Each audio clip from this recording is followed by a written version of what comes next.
Good afternoon, everybody. How we doing? Good. Well, let's let these guys file out here. But, what we just did was a little roundtable with leaders in the aviation industry. We've got leaders of labor represented. We've got leaders of the businesses that are, of course, making the airline industry run. And I just wanted to hear from people about the stresses of the aviation industry in light of the fact of the shutdown. And here's what I found out. It actually worries me a great deal because I think that as much as delays have gotten worse over the last couple of weeks, everybody here is very worried that we're going to see more delays, more stresses on the people who are actually making the aviation system run, and more problems for both the consumers but also the great workers who actually make this incredible shining jewel of the American economy actually work and work on time and work safely. Here are the things that I worry about. I worry about the people who are scanning our bags and making us get through the security line. I worry they're not getting paychecks. They're starting to get worried about how to feed their families and how to pay school tuition and everything else. I worry about the pilots who haven't gotten paid in a long time. I worry about the air traffic controllers who, of course, make this entire system extra safe. I worry about them, more worried about their credit card bill than they should be because they're not getting a paycheck because Democrats refuse to open the government. Now, I understand that a lot of Americans are sick of partisanship in Washington, D.C. Trust me, I've been here for 9 months in this job. I am sick of partisanship in Washington, D.C. But this is very, very simple. Every partisan dispute, every policy disagreement, all of these things we can talk about, we can reason through, we can disagree, we can shake hands and compromise on some of those issues, hopefully. But this is something that every single American, Democrat or Republican or independent, should be able to agree on. Open the government. Stop this craziness and open the government. It's causing way too many problems, and some of the folks behind me are the people who are dealing with the problems. Now, let's just recap exactly what's happened politically in this town related to the government shutdown. We have had now multiple votes to reopen the United States government. The House of Representatives has voted affirmatively to reopen the United States government. 52 Republicans and 3 Democrats consistently vote to reopen the United States government, but we need 60 votes. So all we need to end the craziness, to pay the air traffic controllers, to pay the TSA agents, to pay the pilots, to make sure that food stamp benefits continue to go out to the American people who need them, all we need is 5 reasonable Democrats to join 3 moderate Democrats and 52 Republicans to reopen the government. I want to let Sean Duffy say something, but before I do, I just want to say to any Democrat in the United States Senate, we are happy to talk about any policy issue. We're happy to talk about health care policy. We're happy to talk about tax policy. We're happy to talk about regulatory policy, but not at the point of a gun. You do not get to take the American people's government hostage and then demand that we give you everything you want in order to pay our air traffic controllers. It's a ridiculous set of demands. Let's reopen the government, and then let's sit down and talk about how to compromise on policy for the American people. Sean? I appreciate it, Mr. Vice President. So first, I want to thank you for calling this meeting of the aviation industry. We have a great coalition, bipartisan coalition, and so thank you for that. I just want to tell you, we look at the aviation system, and we've seen blips and blurbs, whether it's LAX or it's Atlanta or it's Dallas. You're seeing impacts of this shutdown on our airspace, and that means travelers are delayed, travelers are canceled. It has real problems. So our air traffic controllers, their first paycheck they missed, well, they got 90%, 80% of the paycheck. That was in early October. They just missed their full paycheck. And you got to think, well, then the second paycheck comes. That's not when we have real disruption. Because every single day, as all of you people know, as we all pay our bills, right, it's not just the mortgage and the car payment, which is very real, but they're buying food. They travel 30, 45 minutes into the towers or the centers, so you have to buy gas. They have kids that want to play football or volleyball or tennis, and they can't afford the very life expenses that they need those paychecks for. And so though we've maintained the safety, I'm grateful for our controllers who are coming in every day. But I do think as this shutdown continues, you're going to see more pressure on controllers, more pressure on TSA workers, and that's going to have real impact. One group that we don't talk about a lot is we have technicians that work in our centers. I've talked to you all about how old our equipment is. We have technicians that come in every single day to make sure this equipment actually works. They too aren't getting paid, and this is burning, and it's having a real impact on our men and women who serve our airspace. And so I would join the vice president and say, don't hold us hostage. Don't hold American families' travel hostage. Don't hold air traffic controllers hostage. Open up the government, have a conversation, let's get it resolved. But again, every day it gets harder. Every day there's gonna be more challenges. And the last point I'll make before I turn it over to Sean O'Brien's really great hair day today, is the fact that a lot of our people can go through the miss of one paycheck, and it's hard for them, but a lot of them can get through it. None of them can get through 2 paychecks.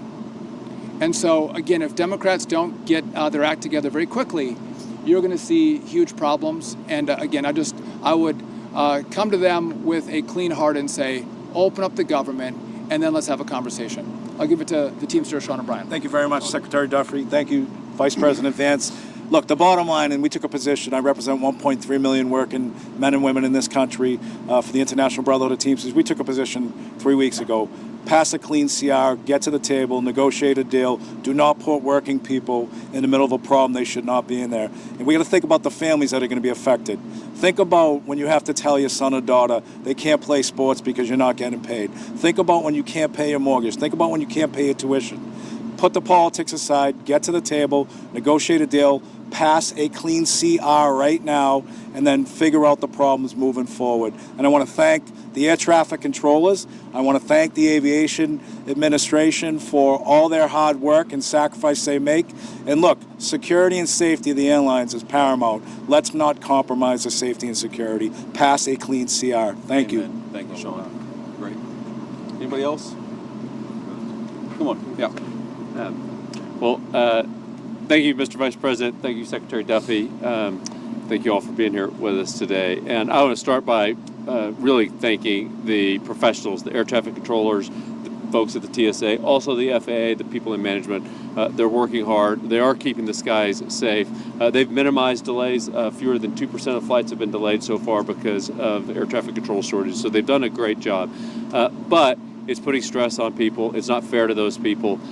It's also putting stress on the economy. You know, the first couple of weeks this had no impact on the economy, but as every day goes by, the impacts start to grow. And airlines are a pretty good real-time indicator of the economy, and we start to see still minor, but steep booking impact, and you see that happening in the economy. We put the whole economy at risk. And so it's been 30 days, and while I don't have a position on which partisan side and how things should be settled with healthcare, it has been 30 days. I also think it is time to pass a clean CR. Use that as the opportunity to get into a room behind closed doors and negotiate hard on the real and substantive issues that the American people want our politicians on both sides of the aisle to solve. But let's get a clean CR and get that negotiation done behind closed doors without the pressure and without putting the American workers and the American economy at risk. You're here. Great. Okay, guys, we'll take a few questions. Yeah. Go ahead. Thanks, Mr. Vice President. Mary Margaret with Daily Wire. We're coming up on the 1-year anniversary of this really tragic plane crash in D.C. Should Americans be afraid to fly while the shutdown continues? No, I don't think Americans should be afraid to fly because we've got great airline professionals who are keeping the safest aviation industry in the world afloat, but they're doing it with incredible stress. What I worry more about is that if you have, let's say, a pilot who's now missed 2 paychecks, who's now telling his kids that they can't do things that they'd like to do, who's now worried about feeding his family, maybe that guy doesn't show up to work. Maybe he goes and gets a different job. That means greater delays for the American people. I worry about the air traffic controller who now has missed 2 paychecks, who's got to pay his credit card bill or his mortgage, but can't pay both and decides, you know what, this industry is not for me. The Secretary of Transportation made a great point in private. I'm going to steal it right now because we got to get people into the air traffic control industry. We had a shortage of 2,000 people. How many of those people look to the future, see that congressional Democrats can't get their act together and say, you know what, we're not going to join air traffic controlling at all, which is going to further extend the delays. I think that we have a safe system because these guys are doing heroic things in the midst of this terrible shutdown. But why do we ask them to do so much without getting paid? Why don't we pay them so that they can be happy, they can do the best job they can do, and they're not worried about feeding their families while they're doing a very important job for all of us? Mr. President, could you let us know your understanding of the President's comments that he wants to resume nuclear testing after more than 30 years? Does he mean the warheads themselves, the distribution, the missiles, and so forth? What's your understanding of his intention? Well, look, I'll answer that very briefly, but I really do want to focus on the shutdown that is affecting the American people. I think the president's truth speaks for itself. We have a big arsenal, obviously. The Russians have a large nuclear arsenal. The Chinese have a large nuclear arsenal. Sometimes you've got to test it to make sure that it's functioning and working properly. We've been working very closely, even with nations that we don't have the best relations with, to try to limit nuclear proliferation. The president's going to keep on working on that, but it's an important part of American national security to make sure that this nuclear arsenal we have actually functions properly, and that's part of a testing regime. To be clear, we know that it does work properly, but you got to keep on top of it over time, and the president just wants to make sure that we do that. I'm Kelly Meyer with News Nation, and my dad was a pilot, so thank you for what you're doing to keep this guy safe. I wanted to ask you, I know you said you're going to talk with folks on Capitol Hill after they open the government back up. If this keeps going on, would you consider getting everyone together like you did before the shutdown here at the White House to talk? And just quickly on nuclear, does the new testing make the world less safe? So I'm not going to answer. I've answered all the questions about nuclear testing that I'm going to answer. I want to talk about the government shutdown here, and I'd like to focus the questions there. But to your point, look, I've never said we're not going to talk to congressional Democrats until they reopen the government. What I've said is we are not going to give in on policy demands under the threat of hostage taking. I mean, if any moderate Democrat or any Democrat period from the United States Senate wants to come over, they're welcome to walk into these doors in an hour. I'm happy to talk to them about how to end the government shutdown, but it's actually very simple because there's a clean CR, as you heard from everybody, that would reopen the government. What we're also saying is that we're not going to allow anybody, Democrat or Republican, to effectively threaten any policy demand and to place that upon reopening the government. You don't reward hostage taking. If Democrats want to talk about healthcare policy, let's talk about healthcare policy. If they want to talk about tax policy, let's talk about tax policy. They don't get to come in here and say, you give us everything we want, or we're going to shut down the government and not pay our pilots and not pay our air traffic controllers. It's ridiculous, disgraceful, irresponsible behavior. There have got to be 5 more moderate Democrats in this entire city who are willing to work with us to reopen the government. Mr. Vice President, on the issue of the shutdown, there is the concern about 42 million people losing their SNAP benefits. Of course. Over this weekend. The administration's moved a lot of money around to pay troops, to pay federal law enforcement, and is telling Congress he can't move money around to pay at least some of those benefits. Why not? And would there be some push perhaps in the next 48 hours to try to do that so Americans don't go hungry? Well, here's the problem. If you go back to previous government shutdowns, what has happened is that sometimes the president has tried to make the shutdown as painful as possible on the American people. I give the president of the United States great credit and the entire team for trying to make this as painless as possible. The Democrats are acting irresponsibly. He doesn't want the American people to suffer because of it. But look, right now, this government, this administration, we're like guys running around, with a leak in a damn wall, trying to plug it with bubble gum. And we plug one spot with bubble gum, and we plug another spot with bubble gum, and we plug another spot with bubble gum. Why don't the Democrats just stop this entire charade and reopen the government so that we don't have to try to make this thing work on a shoestring budget, which is what we're trying to do. The unfortunate reality, and we're starting to see this with our aviation industry, we're going to find out the hard way with SNAP benefits. The American people are already suffering, and the suffering is going to get a lot worse. Not because the President of the United States has failed to make the shutdown painless. He's tried to do everything that he can to make it as unpainless as possible. The reason that pain is coming and the reason it's building is because we're not passing the clean bill to reopen the government. It's a very easy thing to do.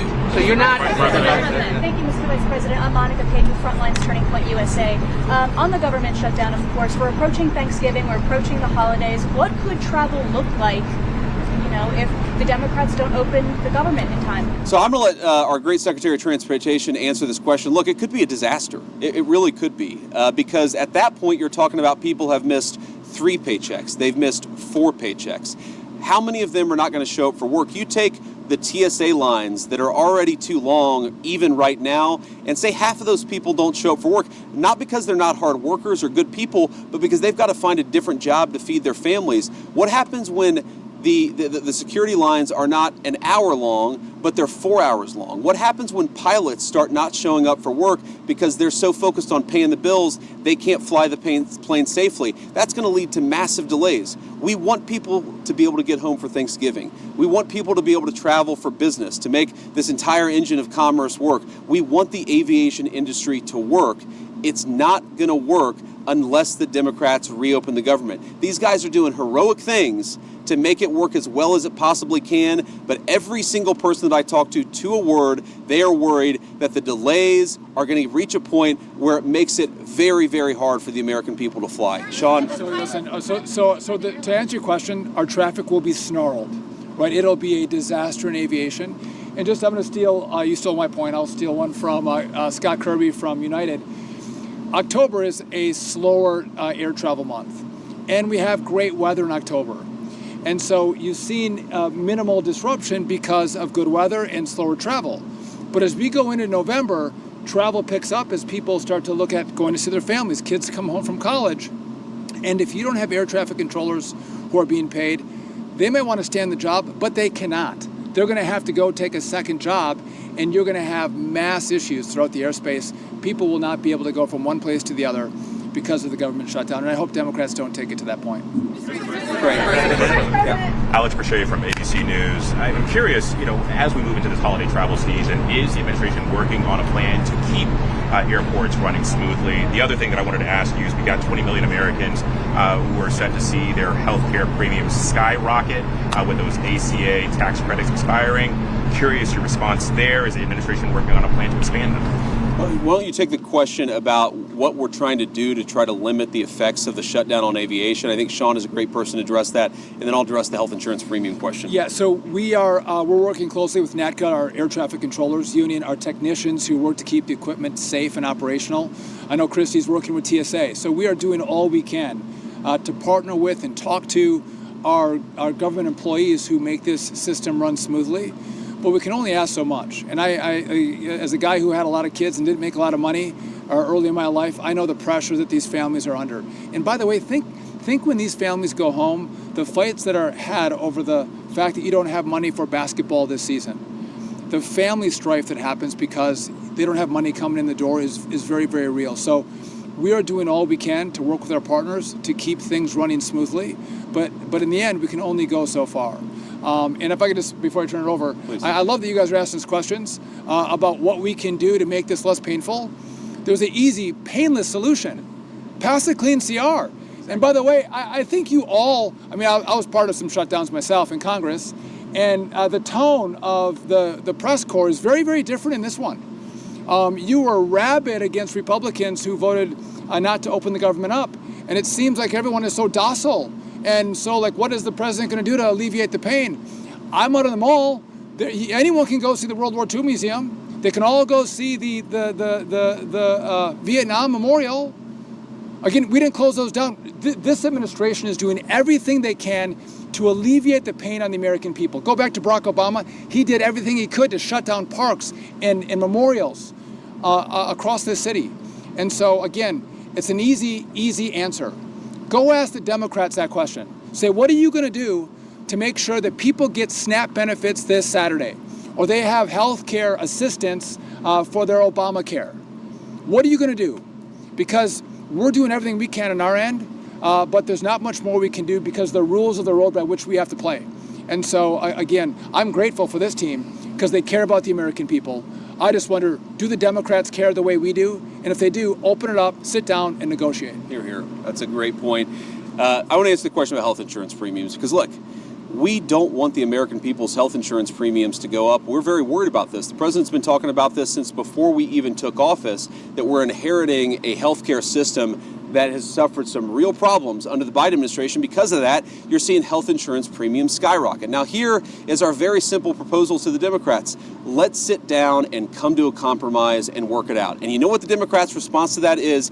Give us everything we want or we're going to shut down the government and keep it shut down. That is not reasonable behavior. That's not how you do compromise in this town. That is the way that the Democrats have operated. They are trying to take a hostage, and we can't reward that behavior. If we do that, if we say, yes, of course, we'll give you everything that you want if you reopen the government, you know what's going to happen? In 3 months, they're going to come back to the administration and they're again going to say, we're going to shut down the aviation industry. We're going to deny people SNAP benefits unless you give us exactly what you want. That's how a child behaves. That is not how a responsible governing party behaves in the United States of America. And let me make one final point, and then we'll cut out of this press conference. Look, I've been a little bit unfair, and I want to correct this, because when I say the Democrats have shut down the government, it's actually the far left side of the Democratic Party, because to their great credit, 3 moderate Democrats joined 52 Senate Republicans to vote to reopen the government. We need 5 more reasonable Democrats to put the American people first and reopen the government. That's all that we're asking. Let's talk about health care policy. Let's make sure that we ensure that Americans' health insurance premiums don't go up. We want that, and we're willing to work with people for it, but they've got to reopen the government first. Sean came from a background not that dissimilar from mine. Sean O'Brien came from a background not that dissimilar from mine. There are moms and dads who are fighting right now because they're worried about not being able to pay the credit card bill and the mortgage bill. There are parents who have to look their kids in the eye and say, you know what, we're not going to do football this year. We're not going to do basketball this year because I can't pay for it because the federal government is shut down and I'm not getting a paycheck. Do we want those people who keep the aviation system running to not be able to feed their families, to not be able to pay for some of the things that make life worth living? The answer to that question is absolutely. We want them to be able to afford a good life. The only way for that to happen is to reopen the government. It'll be good for those who fly. It'll be good for those who work in the aviation industry. It'll be good for the whole country. Just do the common sense thing, Democrats. Reopen the government. We need 5 Senate Democrats to join us. I hope that they will. Thank you, guys.